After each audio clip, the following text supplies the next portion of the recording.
You ever watch your entire life detonate with a single text message? That happened to me, 2:47 a.m. on a Tuesday.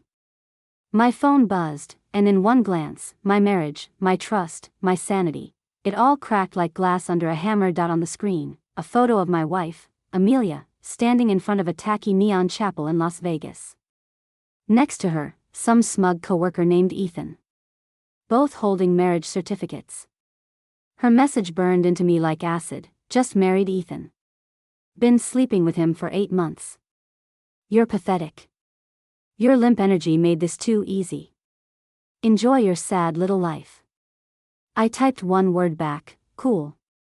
And that was the moment I stopped being her husband and started being her reckoning. Amelia was reckless, but she made one fatal mistake. Everything, our house, the accounts, the cards, was in my name. By 3:15 a.m., I had shut down every card, changed every password, cut off every dollar. By 4 a.m., a locksmith was swapping the locks. By sunrise, my home was no longer hers. At 8 a.m., pounding at my door shook me awake. 2 cops stood there, annoyed. Sir, your wife says you locked her out. I handed them my phone, showed them the timestamp. She's not my wife anymore.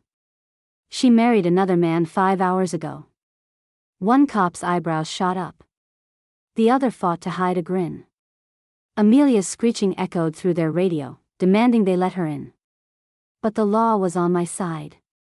They left with a warning, don't destroy her belongings. Don't worry. I'd already boxed up her life and shoved it in the garage. By afternoon, the circus arrived, Amelia, Ethan, her mother Caroline, and her sister Rachel. Ethan looked like he wanted to crawl into the earth. Guess the Vegas honeymoon glow dies fast when your new wife is broke and homeless. Caroline threatened to call the cops. I reminded her how that went last time. Rachel spat that I was a controlling psycho. Ethan puffed his chest until I mentioned I'd forward their wedding photo to HR. Their company had a no fraternization policy. His face drained of blood. And Amelia? She collapsed into ugly tears, screaming about financial abuse. But the U-Haul told the truth. Her card got declined. Ethan had to pay. His glare at her? Priceless, but Amelia wasn't done. No, she went nuclear. She blasted social media, my husband's an abusive narcissist. He trapped me in a loveless marriage. Some people bought it. Until my friend Marcus, a tech genius, recovered her old messages. Hundreds of them. Bragging about how she'd been siphoning money from our grocery account, saving for her dream wedding with Ethan. My account, by the way. I posted screenshots. Her little narrative collapsed overnight. That's when desperation turned ugly. She had her dad call my boss, claiming I was harassing her. My boss laughed him off. She tried to break into my house at 3 a.m., caught on camera, claimed I killed her cat. I'm allergic. We never had a cat, begged my mother to convince me to take her back. My mom told her, you should have thought about that before cheating for 8 months. The final straw? Ethan's mom called me, yes, his mom, telling me to be a man and take Amelia back, because her son couldn't afford a wife. I asked if she was seriously asking me to save her son from his own mess. Her reply? Marriage is about forgiveness.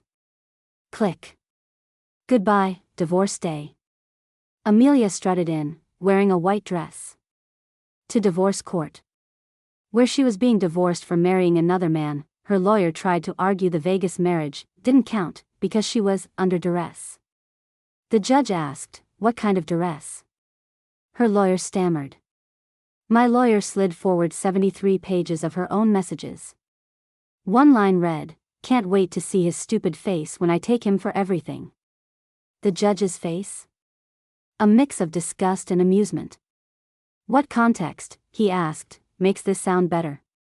Silence. Divorce granted.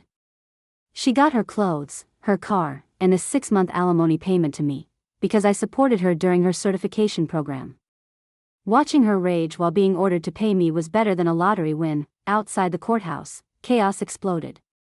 Her mom screaming, her sister trying to throw coffee, missed and hit Ethan's mom instead. Coffee fight. Security dragging them away. And Ethan? He wasn't even there.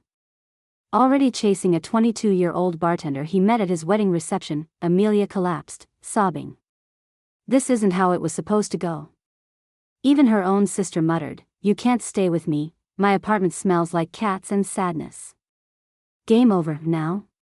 Amelia's back with her parents. Ethan's engaged to the bartender. Their company fired them both. Caroline's banned from 2 coffee shops for harassing baristas. Rachel disowned the family. Ethan's mom is suing Amelia for emotional damages. As for me, I sold the house, moved downtown, and started dating Claire from the gym. She brings me coffee with "Not Ethan" written on the cup. My lawyer even framed the Vegas marriage certificate.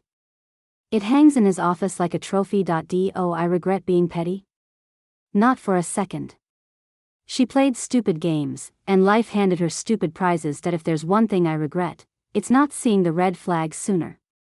The moment she told me her ex was crazy for changing his Netflix password after she cheated, that should have been my warning, but hey. Live and learn. And to Amelia, because I know you're watching, Ethan's mom called you a gold-digging succubus at her book club. Just thought you should know, cool.